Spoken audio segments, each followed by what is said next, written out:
Bonjour et bienvenue devant un nouvel épisode de Bloqué devant mon écran. Au mois de juin, j'ai vu beaucoup moins de séries que les autres mois précédents, donc on va aller très vite ce mois-ci. Chasseur de trolls, les contes d'Arcadia. Donc c'est une série initiée par Benicio del Toro, c'est d'ailleurs un peu pour ça à la base que je m'y suis mis. C'est aussi avec une équipe, il me semble, je ne dis pas de bêtises, qui a contribué justement de chez DreamWorks à Dragon et tout ça, donc du coup on retrouve un peu un design qui ressemble. Voilà. C'est donc 3 saisons. La première saison compte 26 épisodes de 25 minutes et deux saisons qui en plus, elles, durent 13 épisodes seulement. Donc ça raconte quoi finalement? Ça raconte l'histoire de Jimmy qui est un collégien comme les autres et qui finalement va tomber sur une amulette magique qui va lui permettre donc de devenir le chasseur de trolls. Et à partir de là, il doit défendre aussi bien les trolls que les humains contre certaines menaces que vous allez découvrir du coup au fur et à mesure des épisodes. Donc forcément, on va découvrir qu'il y a des trolls qui sont gentils, des trolls qui sont méchants, hein, comme chez les humains, hein, tout simplement. Et qu'il y a aussi des mi-trolls, mi-humains, enfin ça c'est encore autre chose, hein, je vous en dis pas plus. Bref, et il y a d'autres créatures aussi qui se rajoutent au Lord pour justement enrichir un peu tout ça. Donc c'est plutôt sympa. Je pense que euh, ça peut se regarder assez tôt, je veux dire pour les enfants. Il n'y a pas franchement de choses qui font vraiment trop peur ou quoi, donc à essayer, voilà, selon l'âge de vos enfants. Donc c'est une série qui compte deux suites, donc c'est-à-dire qu'il y a deux autres séries et non saisons cette fois qui existent, qui sont donc dans la continuité a priori. Je vais très certainement les regarder le mois prochain. Et justement, tout ça va se conclure par un film sur Netflix. Parce que oui, tout ça c'est diffusé sur Netflix, bien entendu. Donc voilà, si ça vous intéresse, n'hésitez pas. Moi, c'est une série que j'apprécie et que je vous recommande. Alors ensuite, on a Eden. Eden, c'est une série d'animation japonaise diffusée et aussi exclusivement sur Netflix. Il y a 4 épisodes qui durent une demi-heure chacun, donc ça se regarde très rapidement.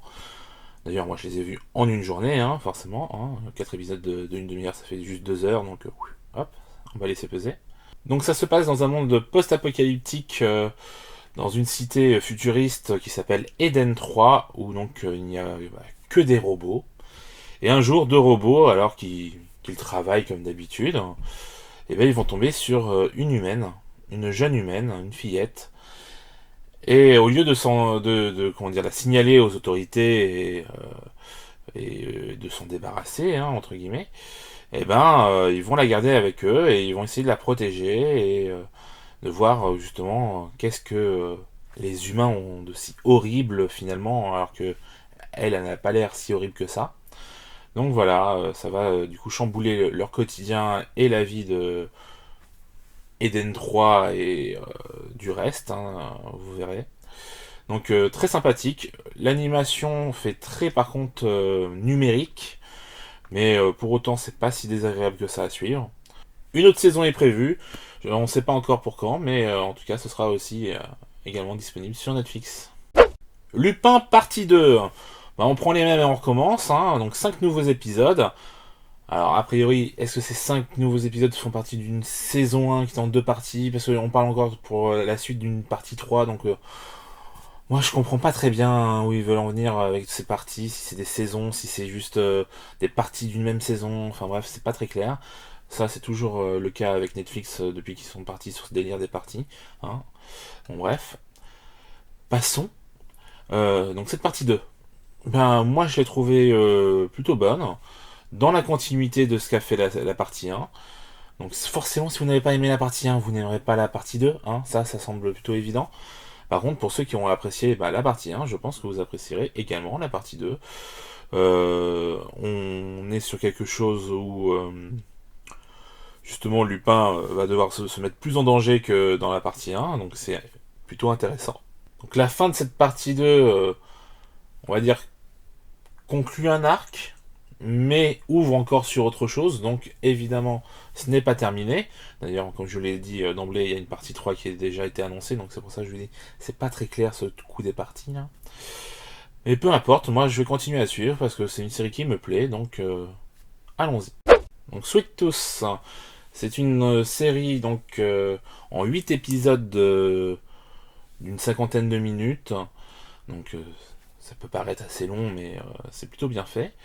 Donc ça se passe dans un univers parallèle, futur dystopique, peu importe ce qu'on veut, voilà.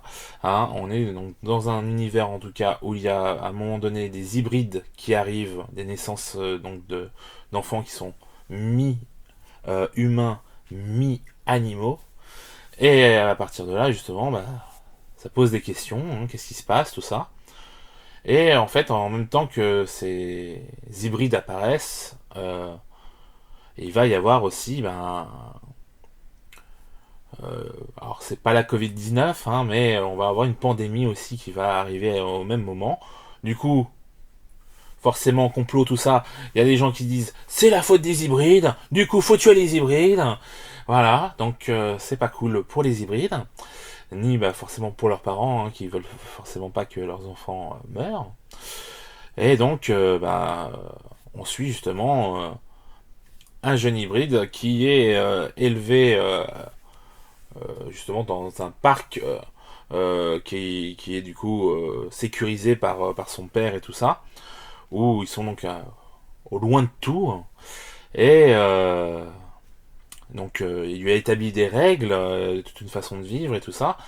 Et lui, du coup, il sait très peu de choses sur le monde extérieur en dehors du parc. Sauf que forcément, ce qui devait arriver va arriver. Hein. Il va falloir que il s'en aille de ce parc. Je ne vous dis pas forcément pourquoi, vous verrez par vous-même. Mais du coup, ce jeune homme va devoir du coup découvrir un peu le monde extérieur. Et ça, c'est plutôt intéressant. Et il va voir que tout ce que lui a dit son père n'était pas forcément vrai. Et que même si c'était pour le protéger, forcément, là, il va découvrir autre chose. Et ça va pas lui faire plaisir. C'est très bien produit.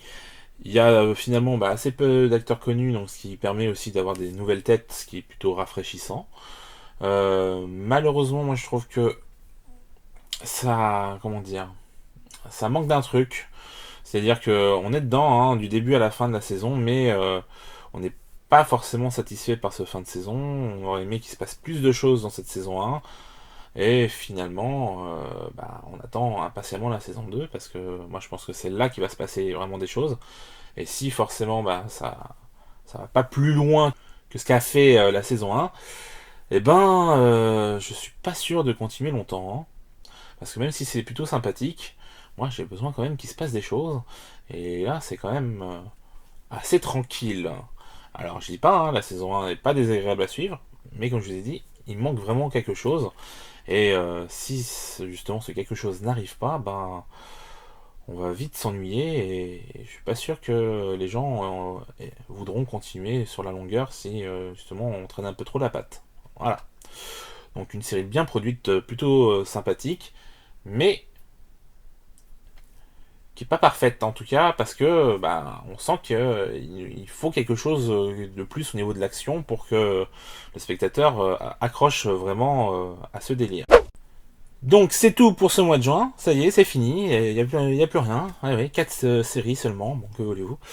Bref, le mois de juillet sera pas forcément beaucoup plus rempli, enfin, je sais pas encore, mais là, au moment où j'enregistre cette vidéo, il est déjà bien entamé et j'ai pas vu grand-chose. Donc on verra bien, mais en tout cas, ce qui est sûr, c'est qu'il y aura la saison 3 de The Sinner, parce que oui, la saison 3 est sortie. Je vais essayer, comme je l'ai dit, de voir les 2 nouvelles séries en lien avec les chasseurs de trolls. Et après, pour le reste, on verra si on a le temps de voir autre chose. Voilà. Sur ce, je vous dis au mois prochain.